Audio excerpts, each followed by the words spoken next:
मैं तो सीधी सीधी बात करने वाला आदमी हूँ कि जिस जगह पे सत्य है वहाँ खुदा है, जिस जगह पे अहिंसा है वहाँ ईश्वर है।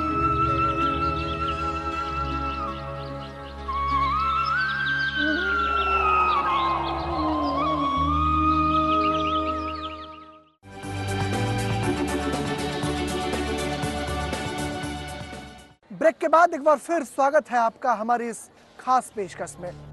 दिल्ली में रह रहे मजदूर बड़े बड़े कल कारखानों के निर्माण में अपनी महती भूमिका निभाते हैं। दिन और रात की परवाह किए बिना सड़क बनाते हैं। कमर तोड़ मेहनत से मिट्टी का काम हो या ईंट ढोने का काम, हर जख्म सहते हैं मगर काम करने में कोताही नहीं करते। यहाँ जो है रहने के साधन नहीं है आदमी को, यहाँ जो है बहुत परेशानी आदमी को, लेकिन क्या करेगा मजबूरी में, कहीं लग रही है वहाँ से भगाना शुरू करता है। चेहरे की भाव शून्यता बयां करती है कि कभी इनके जीवन में बहार आई ही नहीं। शायद यही वजह है कि दिल्ली को सजाने, संवारने और बनाने के बावजूद अब तक इनके सामने पहचान का संकट बना हुआ है। दिल्ली में रहने वाले ये मजदूर महज सड़कों का निर्माण ही नहीं करते, बल्कि बड़ी बड़ी इमारतें बनाते हैं, बड़ी बड़ी अट्टालिकाओं का निर्माण करते हैं, या यूं कहे कि एक शहर को बसाते हैं। लेकिन इनकी अपनी दुनिया नहीं बस पाती। मेट्रो रेल के तीसरे चरण का काम प्रगति पर है। पहले चरण से लेकर अब तक मेट्रो रेल को पटरी पर दौड़ाने में मजदूरों की भूमिका किसी से छिपी नहीं है। चाहे मामला अंडरग्राउंड हो या ग्राउंड का हो या फिर फ्लाईओवर के ऊपर का हो, इन्होंने हर हाल में आसमान में सीढ़ी लगाने की कोशिश की है। या यूं कहें कि मेट्रो की रफ्तार इन मजदूरों की रफ्तार पर टिकी है तो अतिशयोक्ति नहीं होगी। मेट्रो के परिचालन को सुनिश्चित कराने के दौरान इन्हें दुर्घटनाओं का शिकार भी होना पड़ा। आपको शायद याद हो कि वैशाली मेट्रो रूट पर लक्ष्मी नगर मेट्रो स्टेशन के पास निर्माणाधीन ट्रैक धंसकर गिर गया था, जिसमें कई मासूम मजदूरों की जानें चली गईं। यानी शहर और मेट्रो की खूबसूरती को बहाल रखने के नाम पर इन्होंने शहादत भी दी है। जान गंवाने के बाद भी इनका कारवां रुका नहीं, लेकिन बात जहन में जरूर कौंधती है कि आखिर इतनी कुर्बानियां और जी तोड़ मेहनत के बाद भी इन्हें समाज में सम्मान क्यों नहीं मिल पाता। जो उत्पादक वर्ग है उसे समाज में प्रतिष्ठा नहीं मिलती। जो फैक्ट्रियां बनाते हैं, मॉल्स बनाते हैं, फ्लाईओवर्स बनाते हैं, फैक्ट्रियों की सुरक्षा करते हैं, उसे चलाते हैं, बसाते हैं, उन्हें प्रतिष्ठा नहीं मिलती। प्रतिष्ठा मिलती है उन्हें जो बड़ी बड़ी फैक्ट्रियों में अपना पैसा लगाते हैं, यानी पूंजीपतियों को। लेकिन सबसे बड़ा सवाल है हमारे सामने कि क्या फैक्ट्रियों को चलाने वाले, बसाने वाले और उसकी सुरक्षा करने वाले मजदूरों को समाज में प्रतिष्ठा नहीं मिलनी चाहिए? इनकी पीड़ा यहीं खत्म नहीं होती। लगातार काम करने और कोई निश्चित ठौर ठिकाना नहीं होने, खान पान में समुचित पोषण नहीं मिलने के कारण एक अंतराल के बाद इनके स्वास्थ्य का स्तर गिरने लगता है। भविष्य को सुनिश्चित करने का संबल जब ध्वस्त होने लगता है, तब ये एकाकीपन का शिकार होने लगते हैं। घर से दूर रहने की पीड़ा सताने लगती है।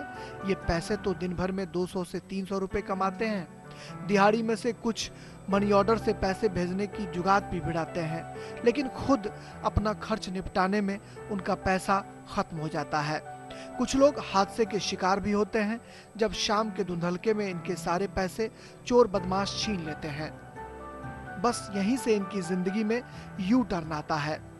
मानसिक रोगी होने और नशाखोरी की गिरफ्त में आने के कारण ये सॉफ्ट टारगेट होते हैं समाज के ठेकेदारों का, जहां इनके घाव पर कोई मरहम नहीं लगाता, बल्कि उन घावों को नासूर बना दिया जाता है।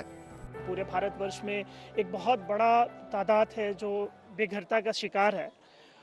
उसको अगर हम संवेदनशील तरीके से रिजॉल्व करें तभी शायद ये अपने समाधान तक पहुंच पाएगा। और इसको रिजॉल्व करने में, इसके समाधान तक पहुंचाने में हमारा जो तथाकथित नागरिक समाज है, तथाकथित सिविल सोसाइटी है, उसका बहुत बड़े स्तर पे बाहर निकल करके अपने दोनों हाथों को खोल करके इस बेघर समाज को अपने आप में अंगीकृत करना बहुत ही ज़्यादा आवश्यक है। आप हैं कानपुर के सैयद इंतजार अहमद, तकरीबन 9 साल से नशे का सेवन कर रहे हैं। इंतजार भाई की आंखों को इंतजार है एक ऐसे मसीहे का जो इन्हें नशे से मुक्ति दिला सके। इस समय हमारा इलाज यही चल रहा है कि हम दवाई अपने नियम से खाते हैं। हमारे आश्रय अधिकार अभियान संस्था है। हमको जब दवाई नहीं मिलती है तो हमको गांजे का या किसी और नशे का सेवन करना पड़ता है। दावे चाहे जितने भी किए जाते हों, लेकिन मानसिक रोगियों और स्वास्थ्य से लाचार होने की हालत में मजदूरों की पहुंच बड़े अस्पतालों तक नहीं हो पाती है। ऐसे में इनका आसरा होता है आश्रय अधिकार अभियान का, जिनके सौजन्य से जामा मस्जिद के सामने एक हेल्थ कैंप लगता है, जहां सोमवार और गुरुवार को शाम में नशा मुक्ति और मानसिक विकृति वाले और सामान्य मजदूरों का उपचार होता है।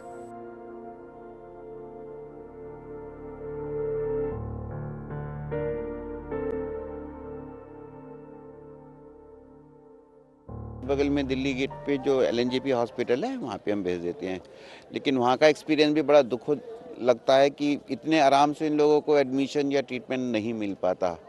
और कई बार तो ये एक्सप्लेन करते हैं आके कि हमें कोई घुसने भी नहीं देता हॉस्पिटल में, बाहर से भगा देते हैं। ये सब वो लोग हैं जो सड़क पे रहते हैं, सड़क पे सो जाते हैं। यहाँ से दवाई लेंगे और हम लोगों का जो टाइम है वो भी इसी हिसाब से, जब ये काम अपना ख़त्म करते हैं दवाई लेते हैं, अपने घर जा सड़क पे या रैन बसेरे में जहाँ पे भी जाके सो जाते हैं।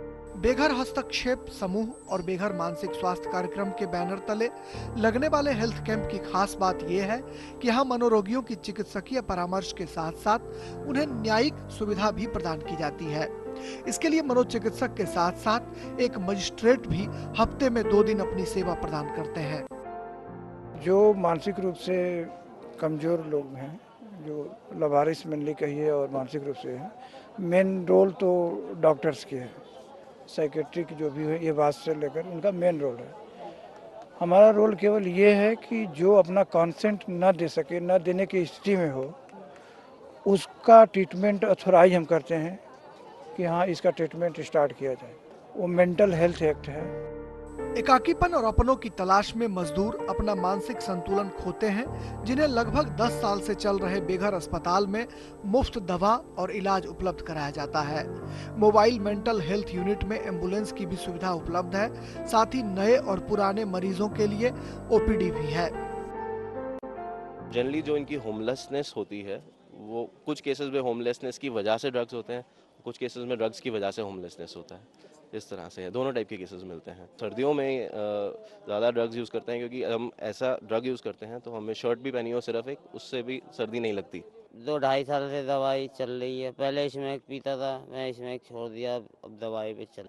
गालिब का एक शेर है कि मर्ज बढ़ता गया दवा ज्यों-ज्यों की, लेकिन यहाँ मर्ज बढ़ता नहीं है, क्योंकि आश्रय अधिकार अभियान के लोग इन मजदूरों के हक हुकूक के साथ साथ स्वास्थ्य की समस्याओं के लिए भी लगातार संघर्ष कर रहे हैं और इनके मर्ज को घटाने का भरसक प्रयास करने में जुटे हैं।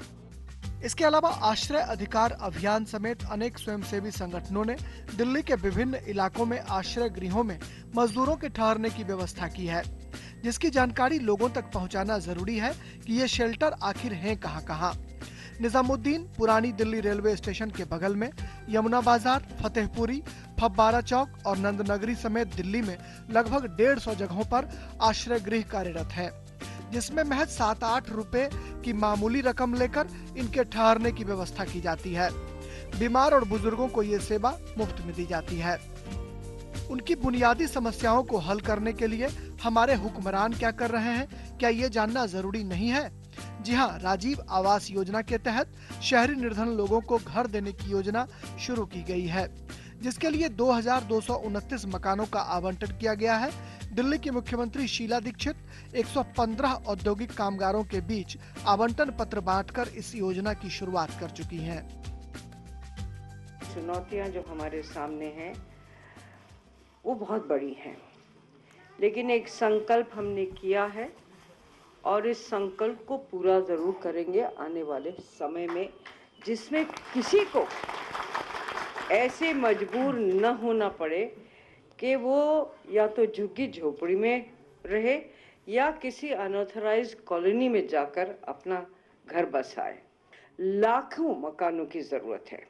ये श्रमिक भाइयों के लिए है, कुछ अन्य और जो हमारे स्लम के लोग हैं, जो भी वो स्लम का जो हमारा अर्बन इम्प्रूवमेंट शेल्टर बोर्ड जो है, वो भी अपने लाखों की तादाद में शुरू करेगा, हजारों की तादाद में वो भी अपने मकान बनाने जा रहा है। दिल्ली शहरी आश्रय सुधार बोर्ड का भी कहना है कि बवाना, नरेला समेत कई अन्य जगहों पर इस योजना से घरों का निर्माण किया जाएगा, क्योंकि सिर्फ आश्रय गृह से काम नहीं चल सकता।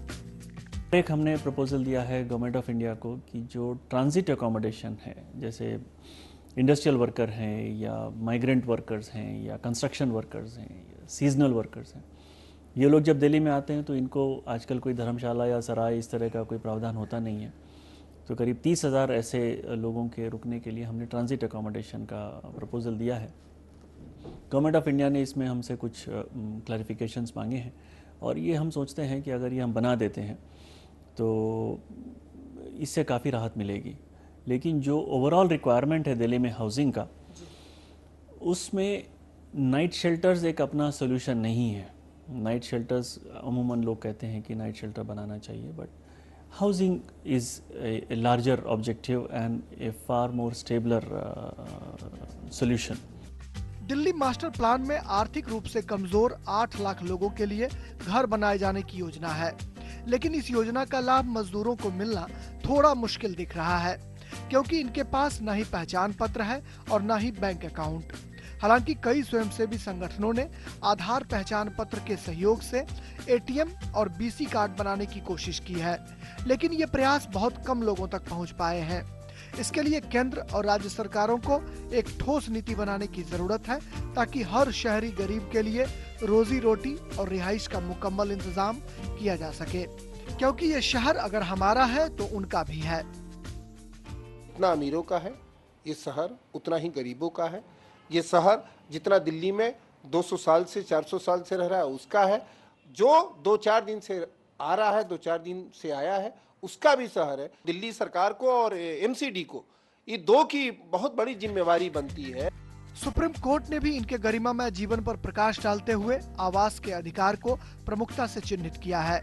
कोर्ट ने अपने हालिया फैसले में हर 1 लाख की आबादी पर दिल्ली में एक शेल्टर बनाए जाने की वकालत की है। शहर की धड़कन और चमक दमक में अपनी छाप छोड़ने वाले लोगों को राशन कार्ड और चुनाव पहचान पत्र आदि मुहैया कराया जाना भी लाजमी है, ताकि वो भी लोकतंत्र के महापर्व में शिरकत कर सके।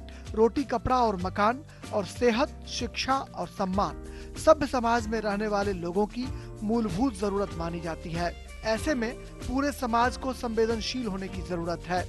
इनके माथे पर सहानुभूति के हाथ फेरने की जरूरत है, ताकि वो कभी कह न सके तमाम उम्र मेरा दश्त मेरे साथ रहा, तमाम उम्र तमन्ना रही कि घर जाता। महज दिल्ली ही नहीं, तमाम महानगरों को बसाने में इनकी बड़ी भूमिका रही है। ऐसे में हमारी और आपकी दोनों की जिम्मेदारी बनती है कि इन्हें पहचान और सम्मान के संकट से उबारें, इनके साथ अच्छा बर्ताव करें। इसी उम्मीद, आशा और विश्वास के साथ हम आपसे अब लेना चाहेंगे अलविदा। किसी दूसरे जनहित के विषय के साथ हम जल्द हाजिर होंगे। तब तक के लिए नमस्कार। दिल्ली दिल्ली दिल्ली दिल्ली दिल्ली दिल्ली दिल्ली दिल्ली दिल्ली दिल्ली दिल्ली दिल्ली दिल्ली दिल्ली दिल्ली दिल्ली दिल्ली